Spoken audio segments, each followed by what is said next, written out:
የተከበራችሁ የክልላችን ነዋሪዎች፣ የሀገራችን ህዝቦች 2012ን ወደ ኋላ ሸኝታችሁ 2013ን እንኳን በሰላም ደረሳችሁ።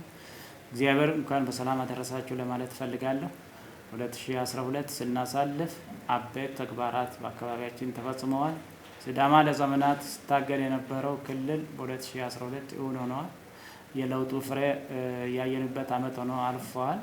እሱ ብቻም ሳይሆን 2012 የሚያስፈልጉ አደረጃጀቶችን በአግባቡ ያጠናቀቅንበት፣ ለቀጣይ ተግባራት ዝግጁ የሆንበት፣ ሰላምና ጸጥታችን ተረጋግተው ዜጎቻችን በሰላም ገብተው በሰላም መውጣት የቻሉበት፣ ገጽታችን ተገንብቶ ተፈጥሮ ሀብቶቻችንን በአግባቡ መጠቀም የምንችልበት እድል የተፈጠረበት፣ ኢንቨስትመንት ወደ አካባቢያችን በሰፊው እየመጣ ያለበት፣ ለጉብኝትም ይሁን ለኑሮ ወደ አካባቢያችን በርካታ ሰዎች መምጣት የመረጡበትና ቤት የሰሩ ሰዎች እንኳ በቂ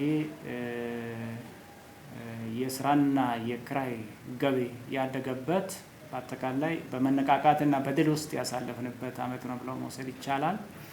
በሌላ መልኩ ግን የመልካም አስተዳደር ጥያቄዎች፣ የስራ እድል፣ የስራ አጥነት መስፋፋቶች፣ የኮሮና የፈጠራቸው ተጽዕኖዎችንም እንደዚሁ ይዘን የተሻገርንበት ዓመት ነው የሚሆነው።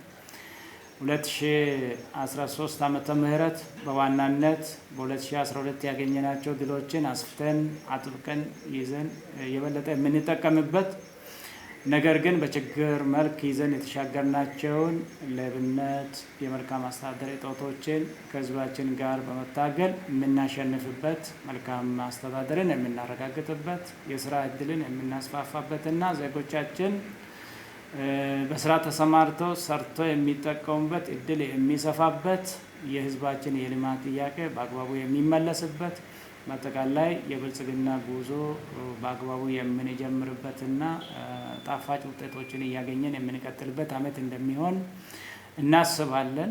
በዚሁ መልክም ነው እየተዘጋጀን ያለ ነው። ስለዚህ ያለፈውን ዓመት ወደ ኋላ ስንሸኝ በመልካም ትዝታ አብሮን የሚሻገሩ ችግሮችን ደግሞ በአዲሱ ዓመት ታግለን ለመቅረፍ ወስነን የምናልፍ ነው የሚሆነው። በ2013 አዲሱን ዓመት ስንቀበል እንደ ሲዳማ በርካታ እድሎች ከፊታችን ያለ በመሆኑ ጥሩ ተስፋዎች ይሰማናል። እነዚህን ተስፋዎች ዜጎቻችን ሰላማቸውን በማስጠበቅ ሌሎች እድሎችን በአግባቡ በማየትና በመለየት ራሳቸውን አዘጋጅተው በአግባቡ እንዲጠቀሙና ወደ ተጨባጭ ጥቅም ለውጡ ህይወታቸውን እንዲያሻሽሉ የሚያደርጉ ስራዎችን ለመስራት እኛም ተዘጋጅተናል።